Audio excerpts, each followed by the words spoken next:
students, today we are going to study about development of dicot embryo and development of monocot embryo. देखिए last lecture में हमने discuss कर लिया था कि जाइगोट से किस तरह से एंडोस्पर्म का डेवलपमेंट होता है। आज हम लोग डिस्कस करेंगे कि एम्ब्रियो का फॉर्मेशन कैसे होता है डाइकॉट प्लांट में और मोनोकॉट प्लांट में।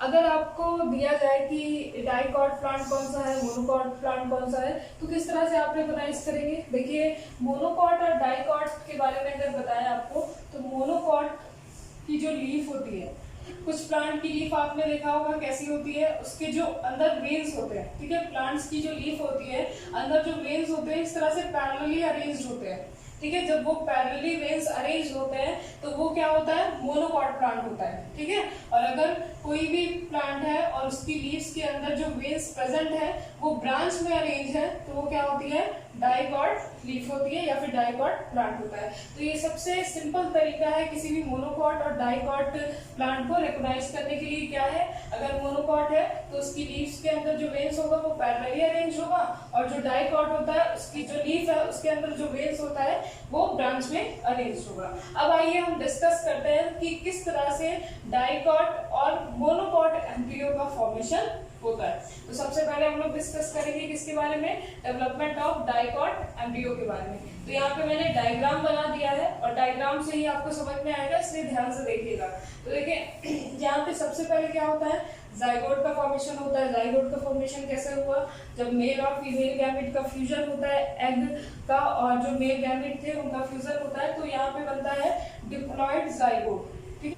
तो जाइगोट बनने के बाद जब अनफेवरेबल कंडीशंस आती हैं, जब अनफेवरेबल कंडीशन होगी मतलब कि कंडीशंस हमारे फेवर में नहीं होगी तो ये जो जाइगोट होता है वो अपने अराउंड एक प्रोटेक्टिंग वॉल क्या हो जाता है, डेवलप कर लेता है, प्रोटेक्टिंग वॉल का डेवलपमेंट कर लेता है जिसको हम लोग क्या कहते हैं, oospore, ठीक है। oospore क्या करता है, इस अंदर के जाइगोट को इससे प्रोटेक्ट करेगा, अंदर के जाइगोट को बाहर के जो टेम्परेचर है, जो अनफेवरेबल कंडीशन है उससे क्या करेगा, प्रोटेक्ट करेगा। देन उसके बाद जब फेवरेबल कंडीशन आती है, देखिए जब फेवरेबल कंडीशन आती है तो ये जो वॉल होती है वो रप्चर हो जाती है, ये वॉल क्या हो जाएगी, हट जाएगी और ये जो जाइगोट होगा वो दो सेल में डिवाइड हो जाएगा थ्रू द माइटोटिक डिवीजन, ठीक है। इसमें क्या हो जाएगी, माइटोसिस होगी और माइटोसिस होने के बाद ये सेल क्या हो जाएगा, दो सेल में डिवाइड हो जाएगा और ऊपर वाला जो सेल है उसको कहेंगे बेसल सेल और नीचे का सेल जो होगा वो क्या कहलाएगा, टर्मिनल सेल।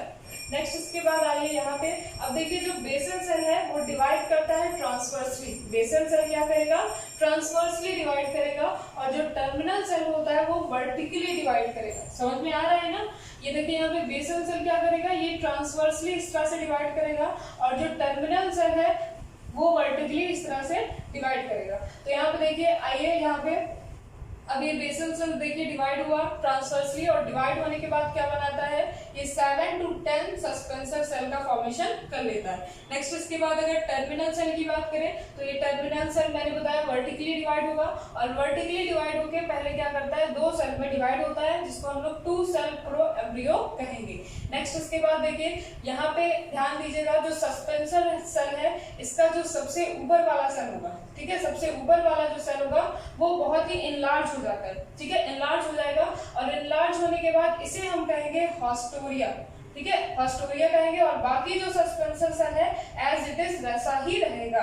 नेक्स्ट इसके बाद जो 2 सेल प्रो एम्ब्रियो था, 2 सेल डिवीजन था जो टर्मिनल सेल का, वो अब क्या होता है, फिर से एक सेल 2 में डिवाइड हो जाता है और ये भी क्या होता है, 2 में डिवाइड हो जाता है। टोटल कितने हो गए, 4 सेल। तो यहाँ पे जो 2 सेल प्रो एम्ब्रियो है वो 4 सेल में डिवाइड हो जाता है। फिर से यहाँ पे देख लीजिए ध्यान से, जाइगोट देखिए जब अनफेवरेबल कंडीशन आता है तो ये oospore एक वॉल का डेवलपमेंट करता है अपने अराउंड ताकि अंदर का जो जाइगोट है वो प्रोटेक्ट हो सके बाहर के एनवायरनमेंट से।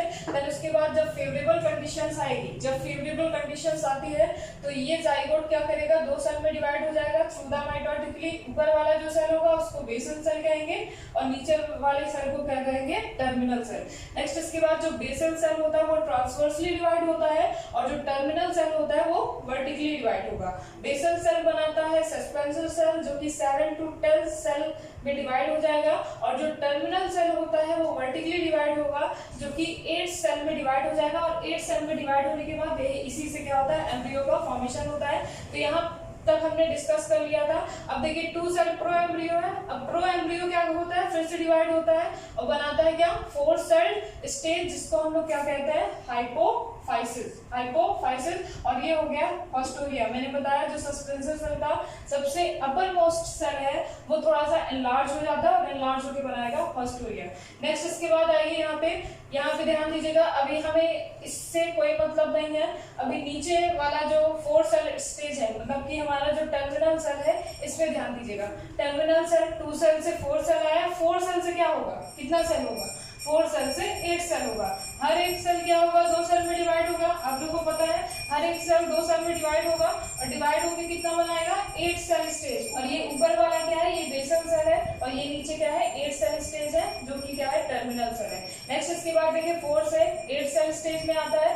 अब यहाँ पे ध्यान दीजिएगा, जो 8 सेल है इसमें से 4 सेल, ठीक है, 4 सेल डिवाइड हो जाते हैं, मतलब कि ये 2 टायर्स में डिवाइड हो जाता है। और डिवाइड होने के बाद 4 सेल क्या होंगे, फॉर्म करेंगे रेडिकल। रेडिकल मींस रूट का फॉर्मेशन करेंगे। और 4 सेल जो इसमें से होता है वो प्लूम्यूल का डेवलपमेंट करेंगे। प्लूम्यूल का मतलब कि ये आगे जाके क्या करेगा, शूट का डेवलपमेंट करेगा। अब ये जो 8 सेल स्टेज है ये ग्लोब्यूलर एम्ब्रियो का फॉर्मेशन करेगा। और साइड साइड में देखिए, इसके साइड साइड में क्या होता है, डर्मेटोजन। डर्मेटोजन का मतलब है एपिडर्मिस, एक लेयर का फॉर्मेशन हो जाता है जिसको एपिडर्मिस या फिर डर्मेटोजन कहेंगे। नेक्स्ट इसके बाद देखिए यही जो एम्ब्रियो है, ठीक है, यही जो एम्ब्रियो है वो हार्ट शू शेप बनाता है, ठीक है, हार्ट शेप का स्ट्रक्चर फॉर्म कर लेगा। अब ये जो हार्ट शेप एम्ब्रियो है वो आगे जाके क्या होता है, डेवलप हो जाता है डाइकॉट एम्ब्रियो में, मैच्योर डाइकॉट एम्ब्रियो में। और देखिए यहाँ पे 2 कॉटिलीडॉन प्रेजेंट है, one is this and second is this, ठीक है, 2 कॉटिलीडॉन प्रेजेंट है, इसलिए इसको क्या कहेंगे, डाइकॉट। और यहाँ पे क्या है, ये प्लूम्यूल है। प्लूम्यूल क्या करता है, आगे जाके शूट में डेवलप हो जाएगा।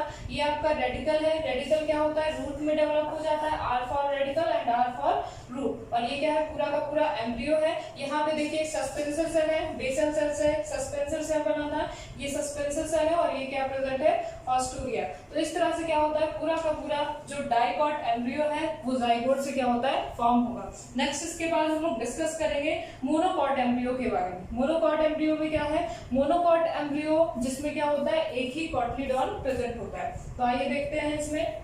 तो ये इसमें भी क्या होता है, मोनोकॉट एम्ब्रियो में सबसे पहले जाइगोट का फॉर्मेशन होता है। जाइगोट का फॉर्मेशन आप लोग को पता है, मेल और फीमेल गैमेट आपस में फ्यूज करते हैं और बनाएंगे क्या, जाइगोट, जिनकी प्लॉइडी क्या होती है, प्लॉइडी होगी 2n, मतलब कि डिप्लॉइड होता है। अब ये जो जाइगोट है वो फेवरेबल कंडीशन में 3 सेल स्टेज में क्या हो जाता है, चेंज हो जाता है। 3 सेल स्टेज में कैसे चेंज होता है, यहाँ पे आइए देखते हैं।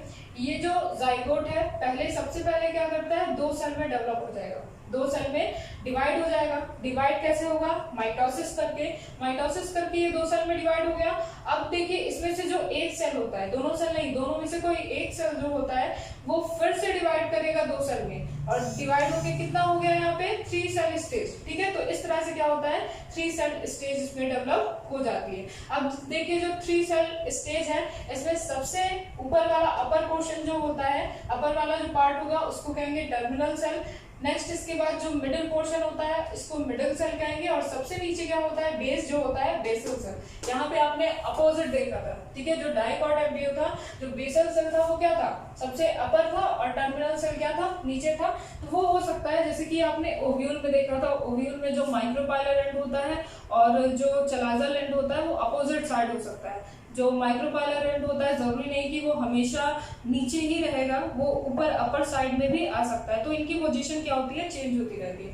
तो यहाँ पे देखिए टर्मिनल सेल जो होता है वो कॉटिलीडॉन में डेवलप हो जाता है। मिडिल सेल क्या करेगा, मिडिल सेल ये एम्ब्रियो का होल पार्ट क्या करता है, डेवलप करता है। मिडिल सेल में जो प्लूम्यूल है, रेडिकल है, एपिकोटाइल है, हाइपोकोटाइल है, ये सारे पार्ट्स डेवलप होते हैं किसमें, मिडिल सेल से ही डेवलप होंगे। नेक्स्ट इसके बाद बेसल सेल जो होता है वो basal cell as it is ऐसे ही रहेगा, और आगे जाके जब डेवलपमेंट हो जाती है कॉटिलीडॉन और एम्ब्रियो की तो ये क्या हो जाता है, डीजनरेट हो जाता है। तो अब देखिए यहाँ पे इसके बाद जो टर्मिनल सेल है जो कि कॉटिलीडॉन का फॉर्मेशन कर रहा है, इसके साइड में, ठीक है, इसके साइड में कुछ सेल्स जनरेट होने लगती है, क्लियर फॉर्म होने लगती है। और जो मिडिल सेल होता है इसमें सेल्स क्या होती है, डिवाइड होती रहती है, और डिवाइड होके एक मास का फॉर्मेशन करेगी, ठीक है। एक पूरा जो पार्ट होता है इनका वो डिवीजन ऑफ मास, मतलब कि मास में क्या हो जाता है, डेवलप हो जाएगा। नेक्स्ट इसके बाद जो नीचे वाला सेल होता है वो क्या होगा, बेसल सेल होगा। अब देखिए यहाँ पे मोस्ट इम्पॉर्टेंट ये जो डायग्राम है इसको ध्यान से देखिएगा। ये जो मिडिल सेल है इससे क्या डेवलप होगा, मैंने बताया एम्ब्रियो, ठीक है, और एम्ब्रियो के अंदर ही क्या होगा, उसके सारे पार्ट्स प्रेजेंट होंगे। तो यहाँ पे सबसे पहले ध्यान दीजिएगा, इस पार्ट को ध्यान नहीं देंगे आप, ठीक है। सबसे पहले ध्यान दीजिएगा, सबसे ऊपर वाला जो पार्ट होता है, ये जो पार्ट होता है इसको कहेंगे प्लीम्यूल, ठीक है, और ये क्या होता है, नीचे वाला जो पार्ट होता है इसको कहेंगे रेडिकल, ठीक है। ऊपर वाले पार्ट को प्लीम्यूल, जो कि आगे जाके क्या करेगा, शूट में डेवलप करेगा, और जो रेडिकल है वो रूट में डेवलप करेगा। अब देखिए कॉलियोपोटाइल क्या है, प्लीम्यूल के अराउंड क्या होती है, एक लेयर होती है जिसको कहते हैं कॉलियोपोटाइल, ठीक है। कॉलियोपोटाइल क्या करती है, इस शूट को, मतलब कि जो प्लीम्यूल है, प्लीम्यूल को क्या करेगी, प्रोटेक्शन देगी। और जो रेडिकल के पास कॉलियोराइजा है, ये जो कॉलियोराइजा की जो लेयर होती है वो किसको प्रोटेक्ट करेगी, ऑब्वियसली रेडिकल को प्रोटेक्ट करेगी। नेक्स्ट इसके बाद देखिए यहाँ पे दिख रहा है आपको सस्पेंसर सेल। सस्पेंसर सेल देखिए यहाँ पे डेवलप होता है, जो कि हमने डाइकॉट में भी देखा था, और नीचे क्या होता है, बेसल सेल होता है। अब यहाँ पे ध्यान से देखिएगा, ये एम्ब्रियोनल एक्सिस होता है, ठीक है, एम्ब्रियोनल एक्सिस मतलब ये और ये पार्ट क्या हो जाता है, ये मिडिल पोर्शन से ही आया है, और मिडिल पोर्शन क्या करता है, एम्ब्रियो का फॉर्मेशन करता है, और एम्ब्रियो में प्लीम्यूल और रेडिकल क्या हो जाते हैं, फॉर्म हो जाते हैं। नेक्स्ट इसके बाद देखिए यहाँ पे मैंने जहाँ पे हाथ रखा था, ये जो पार्ट होता है ये क्या होता है, अब यहाँ पे जो कॉटलीडॉन है, ठीक है, कॉटलीडॉन है, ये आके अटैच हो जाता है एक नोड के थ्रू, क्या होता है, आके अटैच हो जाता है किससे, एम्ब्रियो से, जिसे क्या कहेंगे, कॉटलीडॉनरी नोड कहेंगे। ये देखिए इस तरह से आके क्या हो जाता है, एम्ब्रियो से अटैच हो जाता है, और एम्ब्रियो से अटैच होने के बाद इसके बाहर की तरफ, ठीक है, इसके बाहर की तरफ क्या होती है, एक लेयर फॉर्म हो जाती है जिसको स्क्लूटम कहते हैं। क्या करती है, ये जो लेयर होती है वो प्रोटेक्ट करेगी, किसको प्रोटेक्ट करेगी, कॉटलीडॉन की लेयर को। अब एक और आपको स्ट्रक्चर दिख रहा होगा, इपिकोटाइल और हाइपोकोटाइल। ये इपिकोटाइल और हाइपोकोटाइल क्या होता है, इपिकोटाइल यहाँ पे देखिए एम्ब्रियो का पोर्शन होता है, ये एम्ब्रियो का पोर्शन होता है, तो एम्ब्रियो के जो अपर पोर्शन, ठीक है, एम्ब्रियो का जो अपर पोर्शन होता है उसको इपिकोटाइल कहेंगे, और जो एम्ब्रियो का जो लोअर पोर्शन होता है, लोअर पोर्शन पे जो प्रेजेंट होता है उसको क्या कहेंगे, हाइपोकोटाइल। नेक्स्ट इसके बाद आइए डेवलपमेंट देखते हैं इसका, और ठीक है, अब देखिए यहाँ पे जो बेसल सेल था, ठीक है, बेसल सेल और सस्पेंसर सेल, ठीक है, सस्पेंसर सेल।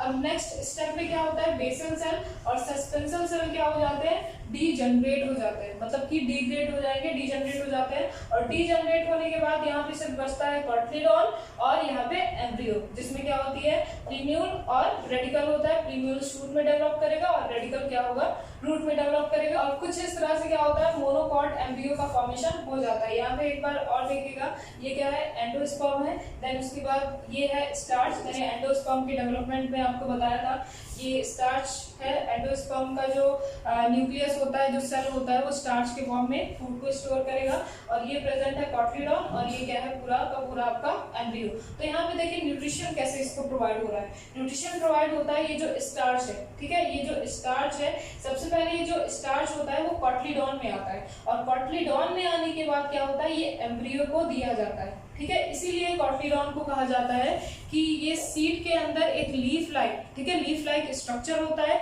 जो कि फूड का स्टोरेज करता है। सबसे पहले स्टार्च के फॉर्म में, ठीक है, स्टार्च के फॉर्म में, एंडोस्पर्म के अंदर जो स्टार्च के फॉर्म में फूड होता है वो आ रहा होता है कॉटलीडॉन में, और कॉटलीडॉन से क्या होता है, कॉटलीडॉन में स्टोर होने के बाद ये क्या दिया जाता है, एम्ब्रियो को दिया जाता है, ठीक है। तो इस तरह से क्या होता है, एम्ब्रियो को नरिशमेंट भी प्रोवाइड होती है। तो this is all about development of dicot embryo और development of monocot embryo. Diagram मैंने बहुत अच्छे से ड्रॉ कर लिया है, इसलिए आप इसको अपने नोटबुक में ड्रॉ कर लेंगे, तभी आपको समझ में आएगा, ठीक है। नेक्स्ट उसके बाद हम लोग नेक्स्ट टॉपिक हम लोग नेक्स्ट क्लास में डिस्कस करेंगे।